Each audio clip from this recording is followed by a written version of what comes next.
No último vídeo da série sobre perspectivas para a Bolsa de Valores em 2017, Felipe Hirai, do BofA, diz que está otimista. A projeção do banco é que a gente espera um ano de uma forte valorização da Bolsa. A gente espera que a Bolsa termine o ano acima de 70 mil pontos. A nossa projeção oficial é o Ibovespa em 71 mil pontos. Isso depende de alguns fatores, tanto domésticos como externos. Do lado externo, a gente basicamente assume que não vai ter nenhuma grande ruptura, tanto do lado macro e do lado político. E do lado interno, a gente assume essencialmente que as reformas, ou que algumas reformas vão ser aprovadas, e que a economia em algum ponto vai começar a se recuperar. Essa alta do Ibovespa vai ser a volta dos investidores para o mercado, principalmente os investidores domésticos. Mas quando a gente olha o mercado de ações, na verdade, os investidores estrangeiros são os que prevalecem. Na medida em que a gente veja, a taxa de juros caindo, a gente imagina que esses investidores vão voltar cada vez mais para o mercado de ações. A gente acha, na medida em que as reformas avancem, que o crescimento econômico volte e o crescimento de lucro das empresas também volte, os investidores vão acabar voltando para o mercado de ações.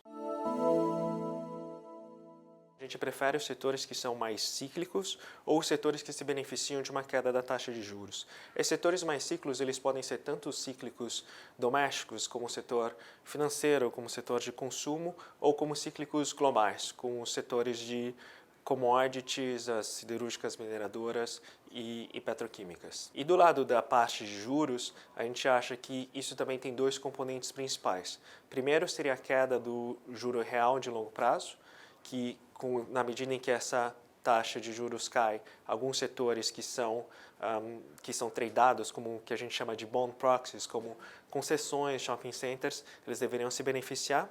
E a outra parte da taxa de juros seriam aqueles que têm uma dívida muito grande atrelada à Selic. O nosso economista ele tem uma visão de que a Selic vai terminar o ano de 2018 a 8,25%, que é uma queda muito expressiva dos 14% que a gente viu no ano passado. Tem um momento ao longo do ano que o mercado ele vai começar a migrar um pouco mais para o varejo, porque é exatamente uma coisa que a gente não tem visto é a recuperação do consumidor. A gente acha que ao longo dos próximos meses a gente pode começar a ver alguns sinais de estabilização no mercado de trabalho.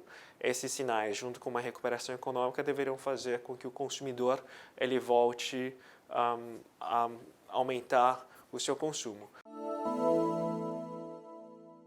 Bom, do lado externo, acho que os riscos eles estão por vários lados, Primeiro, com a incerteza das políticas americanas com o novo governo. Na Europa, a gente vai ter eleições bastante importantes nesse ano, então algumas rupturas políticas podem aparecer por ali.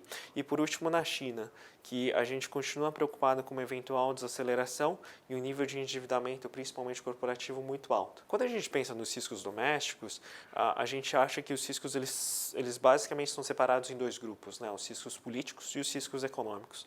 Do lado dos riscos políticos, acho que a questão mais importante, mais de curto prazo, seria a aprovação das reformas.